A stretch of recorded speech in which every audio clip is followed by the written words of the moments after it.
Hi students, my name is Seema और आज हम लोग जो 8th स्टैंडर्ड का लेसन स्टार्ट किया था उसका नेक्स्ट पार्ट देखने वाले हैं। The name of the lesson is living world and the classification of microbes and this is the fourth part of this lesson.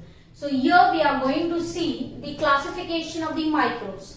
Microorganisms is broadly classified into two types or two categories, that is prokaryotes and the eukaryotes. ये difference हम लोग ने पहले भी video में देखा था.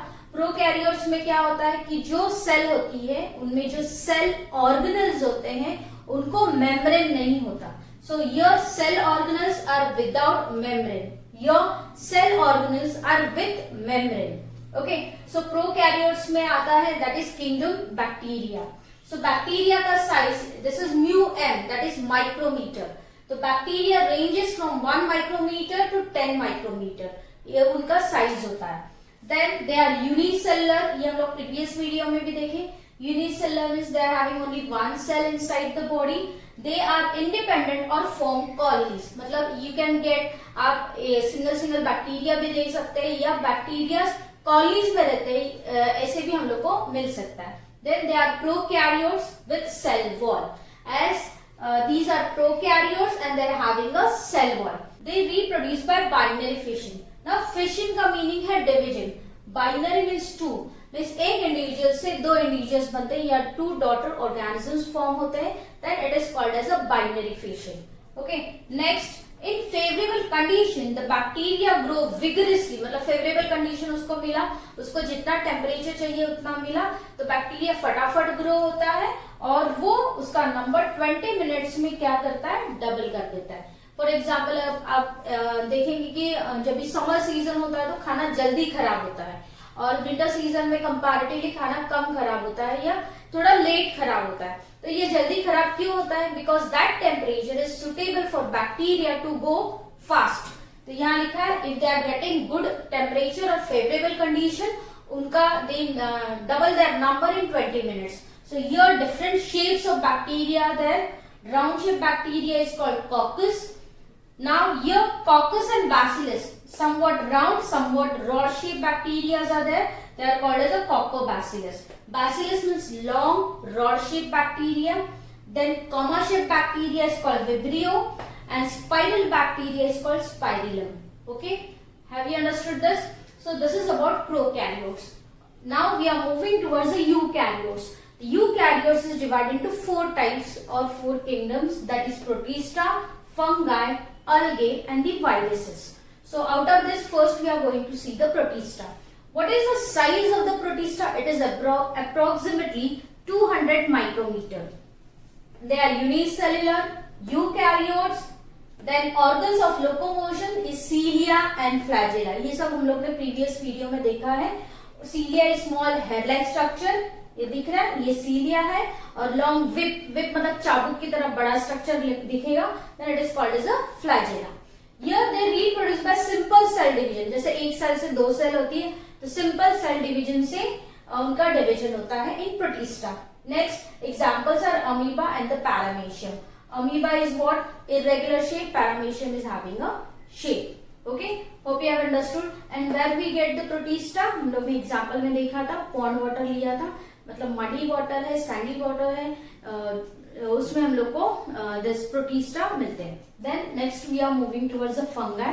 The size of the fungi is 10 to 100 micrometer. Now what are the characteristics? They are unicellular, eukaryotes and saprophytes. ये भी टर्म हम लोग ने देखा था. saprophytes किसको कहते हैं? The organism which feeds on decaying matter. खराब होने वाले मैटर पे जो जीता है, जो ऑर्गेनिज्म बड़ा होता है, that organism is called as saprophytes. They reproduce sexually and asexually by cell division or budding. Cell division, एक सेल से दो सेल फॉर्म होती है, that is cell division. And what is the budding? Budding is the outgrowth. मतलब उसकी body पे, suppose ये organism है, उसकी बॉडी पे यहाँ कुछ छोटी आउटग्रोथ आएगी और वो आउटग्रोथ ग्रो होके बाद में पेरेंट जो ऑर्गेनिज्म है उससे डिटैच हो जाएगी, उसके सेपरेट हो जाएगी और नया ऑर्गेनिज्म फॉर्म करेगी. That is called, this process is called as budding. Okay, next what are the examples? That is baker's yeast and the mushrooms are the examples of the fungi. And fungi कहाँ मिलता है? हम लोग ने example देखा था कि moist bread था जो 2-3 दिन के बाद स्टेल हो गया, उसके ऊपर हम लोग को फंगाई ग्रो हुआ था. Next we are moving towards the algae. Now algae, what are the size of the algae? That is 10 to 100 micrometer. Now where they are found? They are present inside they are aquatic, means they are present inside the water. They are unicellular, eukaryotes and autotrophs. Autotrophs means they prepare their own food. Algae क्या होता है? काई कहते हैं ना, जैसे जिसपे पैर फिसलता है पानी में, और जनरली जैसे बारिश के सीजन में सब जगह फैलती है पानी की जगह. That is called algae. Photosynthesis done by the chloroplast. Now जैसे वो खुद का खाना खुद बनाते हैं, तो which pigments are present inside the organism to prepare their own food? That is chloroplast. Hope you have understood this. We are moving towards the viruses. So what is the structure or size of the virus? That is 10 nanometer to 100 nanometer. तो ये बहुत छोटे होते हैं. So they are at the age of living and non-living. मतलब viruses living thing में भी नहीं आते, नॉन लिविंग थिंग में भी नहीं आते. It is in between living and non living things. Then they are extremely minute, मतलब बहुत बहुत छोटे होते हैं. 10 to 100 times smaller than the bacteria. Bacteria से भी 10 से 100 गुना बहुत छोटे होते हैं उनके साइज से. Viruses are long molecule of DNA और the RNA. Okay, so DNA RNA is a ribonucleic acid. DNA और आरएनए जेनेटिक मटेरियल होता है, जो पूरा हमारी बॉडी का जो जेनेटिक इंफॉर्मेशन है वो डीएनए या आरएनए कैरी करता है. So in case of higher animals DNA is a genetic material, और it is in lower animals that RNA is a genetic material. Now DNA या आरएनए होता है वायरस में, जो प्रोटीन कोड से कवर होता है. Then they cause diseases to animals and plants. Virus सबको डिजीज कर सकता है, सबको diseases to animals and plants. They causes diseases to animals also and the plants also. Next, viruses survive only in living plant or the animal cell.